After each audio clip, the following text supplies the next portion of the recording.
Hey there guys, आज की video बहुत ही इंटरेस्टिंग है बिकॉज आज की वीडियो में हम इस रफल्ड साड़ी ड्रेस की डिज़ाइनिंग को डिटेल में देखेंगे। Now you might have seen बहुत सारे इन्फ्लुएंसर्स को भी ये रफल्ड साड़ी पहने हुए। बेसिकली मैंने उनसे इंस्पिरेशन लेके इस साड़ी को ड्रेस और स्कर्ट की फॉर्म में डिज़ाइन किया है। तो आज की वीडियो में हम इस साड़ी की प्राइस, फैब्रिक और स्टिचिंग के बारे में बात करेंगे। तो अगर आपको भी बजट फ्रेंडली ड्रेस डिज़ाइनिंग करनी है then this video is for you. Now that we are done with the disclaimer bit, अब बात करते हैं about the details of this sari. तो एक नॉर्मल साड़ी की तरह इसके भी दो पार्ट्स हैं, एक है इसका ब्लाउज और सेकंड पार्ट है इसकी स्कर्ट।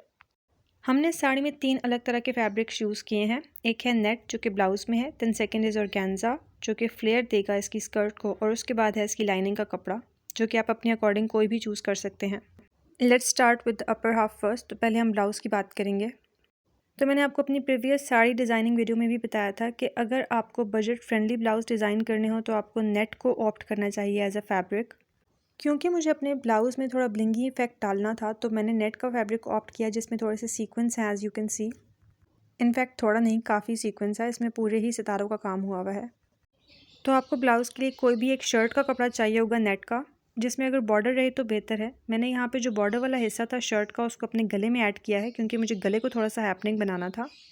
तो ओरिजिनली ये जो आपको ऊपर गले के नीचे बेलें नज़र आ रही हैं ये बेसिकली उस शर्ट का बॉर्डर था जो कि नीचे की साइड पे था, पर क्योंकि हम बहुत ही क्रिएटिव हैं तो हमने इसको रिवर्स कर दिया है। एंड सिंस जो ब्लाउज़ का नीचे वाला हिस्सा है वो वैसे भी नज़र नहीं आना था तो फिर फ़ायदा नहीं था कि मैं उसको इतना हैवी रखती। नेट की एक शर्ट के कपड़े में आपका ब्लाउज़ आराम से बन जाएगा और मैंने इसका फ्रंट और बैक ब्लाउज़ का बिल्कुल सेम रखवाया है। And that was a mistake as usual, क्योंकि जब आपका इतना सीक्वेंस वाली बैक होती है तो उसमें आपके बाल बहुत ज़्यादा फंसते हैं। फॉर द स्लीव्स मैंने इसके स्लीव्स बिल्कुल प्लेन रखवाए हैं और स्लीव्स के लिए आपको हमेशा बड़े मोटिव्स की बजाय प्लेन छोटे मोटिव्स पिक करने चाहिए ताकि एक थोड़ी एलिगेंट लुक आए। तो मैंने नॉर्मल फुल लेंथ के स्लीव्स रखवाए हैं। Another important point here is कि अगर आपको स्लीव्स के अंदर लाइनिंग रखवानी है तो या तो आप फुल लाइनिंग रखवाएं या फिर आप लाइनिंग ना रखवाएं। ये जो हाफ लाइनिंग हम रखवाते हैं वो बहुत ही वियर्ड और ऑफ लगती है। Now that we are done with the blouse bit, let's come to the skirt part. इस साड़ी का जो शो स्टॉपर एलिमेंट है वो है इसकी रफल्स, जिनको आप आम लैंग्वेज में फ्रिल्स भी कहते हैं। तो हमने इसको एक स्कर्ट की तरह डिज़ाइन किया है रादर देन अ पेटीकोट। स्कर्ट की तरह का मतलब है कि इसका फ्लेयर थोड़ा सा ऐसा है जैसे आप लहंगे का फ्लेयर देखते हैं। तो हमने बेसिकली किसी भी लाइनिंग वाले कपड़े या कोई भी आपकी मर्ज़ी के रेशमी फैब्रिक की, जैसे कि राव सिल्क की भी आप एक प्लेन स्कर्ट बनवा सकते हैं, और उस स्कर्ट के ऊपर आपने इस तरह की रफल्स ऐड करवानी है जो कि उसके साथ ही स्टिच होंगी। जितना डिफ़िकल्ट इसको डिज़ाइन करवाना था गाइस, उससे ज़्यादा डिफ़िकल्ट इसकी डिज़ाइनिंग को एक्सप्लेन करना है, but I am trying my best here. So the length of this skirt is 52 और हमने इसमें 3 टेयर्स या फिर 3 लेयर्स रखवाई हैं। जो सबसे ऊपर वाली लेयर है यानी कि जो वेस्ट बैंड वाली लेयर है वो बिल्कुल प्लेन फैब्रिक की है और उसमें कोई भी ज़्यादा फ्लेयर नहीं है क्योंकि उसमें हमने प्लीट्स और वेस्ट बैंड ऐड करवाया है। इसमें मैंने हुक ऐड करवाई है rather than the draw string, क्योंकि मुझे ये बॉडी हगिंग से ज़्यादा फ्लेयरी इफेक्ट वाली चाहिए थी, that is why.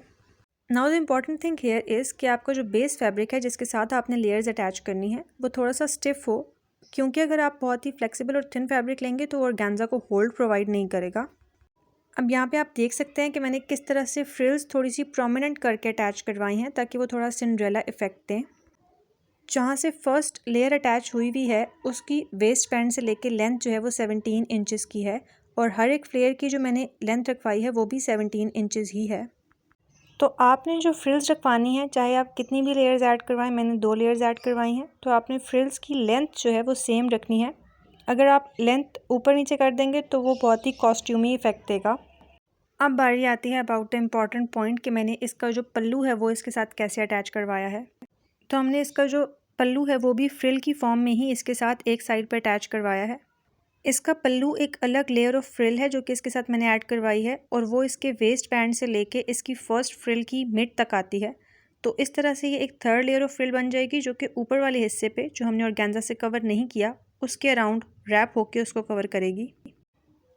So in simple words हमारे पास ये जो स्कर्ट है इसमें 3 लेयर्स हैं फ्रिल की, लेकिन जो 2 लेयर्स हैं वो प्रोमिनेंट हैं और जो तीसरी लेयर है वो पल्लू की फॉर्म में ऊपर वाले हिस्से में अटैच होके इसको 3 लेयर वाला इफेक्ट देगी।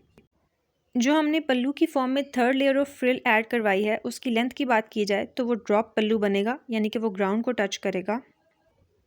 Okay, so here I am trying to show you कि किस तरह से जो हमारा थर्ड लेयर है, यानी कि जो फ्रिल पल्लू की फॉर्म में हमने ऐड करवाई है, वो किस तरह से पहले एक तरफ से पीछे की तरफ राउंड होके एक लूप लेके फिर आगे आएगी और वो अपर लेयर ऑफ फ्रिल बनेगी। तो हमारे पास इन टोटल 3 लेयर्स होंगी। और इस फ्रिल के ऊपर पहले थोड़ा सा प्लेन फैब्रिक होगा, जो कि आप जिसकी लेंथ अपने अकॉर्डिंगली कुछ भी रखवा सकते हैं। और उसके बाद अगेन 17 इंचज़ की लेंथ वाली एक थर्ड फ्रिल होगी जो कि पल्लू बनेगी। And here is how this skirt will look. Now you can सी कि मैं इसको बार बार स्कर्ट क्यों कह रही हूँ, बिकॉज रादर देन अ पेटी कोट ये बॉडी हगिंग नहीं है बल्कि बहुत ही ज़्यादा फ्लेयरी है। आप स्कर्ट का फ्लेयर अपने अकॉर्डिंगली रखवा सकते हैं। मुझे क्योंकि थोड़ा बारबी इफेक्ट चाहिए था तो मैंने फ्लेयर ज़्यादा ऐड करवाया है। और ये कितना फ्लेयर है, ये अंदाज़न 2 सूटों का ऑर्गेन्जा था जो कि मैंने पूरा ही स्कर्ट में और पल्लू में ऐड करवाया है, तो आप खुद अंदाज़ा लगा सकते हैं। एंड एज आई सेड, आप अपने अकॉर्डिंगली इस फ्लेयर को कम भी रखवा सकते हैं। अगर आप थोड़े से बल्कियर या हैवियर हैं तो मैं आपको सजेस्ट करूँगी कि आप इसकी फ्लेयर्स का वॉल्यूम थोड़ा सा कम कर दें। Now here is the waste band. अगर आपको इसका स्क्रीनशॉट लेना हो, आपको ऊपर से ही इसमें थोड़ा सा ज़्यादा वॉल्यूम रखना पड़ेगा in form of box pleats, ताकि नीचे आते आते वो फ्लेयर में कन्वर्ट हो जाए। Now let's talk about the pricing bit. So for the shirt bit हमें एक पूरी नेट की शर्ट का कपड़ा चाहिए हमारे ब्लाउज़ के लिए, जो कि ऑलमोस्ट आपको 1500 रुपीज़ के अंडर मिल जाएगा। उसके अलावा हमें एक बेस फैब्रिक या फिर लाइनिंग का कपड़ा भी चाहिए होगा जिसके ऊपर आपकी फ्रिल्स अटैच होंगी। आपको वो भी एक पूरे सूट का कपड़ा चाहिए होगा जो कि आपको अराउंड 1500 मिलेगा। And then for the flary bit हमें ऑर्गेन्जा के 2 सूट चाहिए ताकि हम अच्छा सा फ्लेयर बना सकें, और वो ऑलमोस्ट आपको 3000 के मिलेंगे दोनों suit. And then you can add the stitching bit जो कि मुझे अराउंड 2500 कॉस्ट पड़ी। So in total almost around 9000 के अंडर हमने इस ड्रेस को डिज़ाइन किया।